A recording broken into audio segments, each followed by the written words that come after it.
Immigration লয়ারের মাধ্যমে আপনার জন্য ওয়ার্ক কন্ট্রাক্ট রেডি করে দেওয়ার জন্য।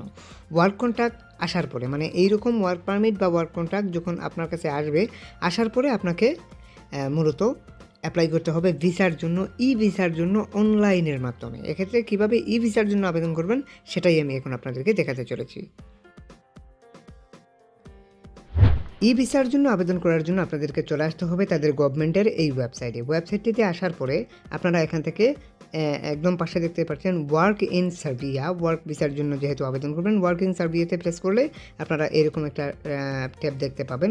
এখান থেকে একটু নিচের দিকে আসলে অ্যাপ্লিকেশান অর্থাৎ ভিসার বিভিন্ন টাইপ আপনি দেখতে পাবেন। ওয়ার্ক ভিসার বিভিন্ন টাইপ দেখতে পাবেন, ডি, তাছাড়া টেম্পোরারি ওয়ার্ক ভিসা, এই ধরনের বিভিন্ন টাইপ দেখতে পাবেন। এই টাইপগুলোর মধ্যে আপনি যে টাইপে অ্যাপ্লাই করবেন সেই টাইপে আপনি যে টাইপের ওয়ার্কার সেই টাইপের মানে যে টাইপের ওয়ার্ক পারমিট পাইবেন আর কি।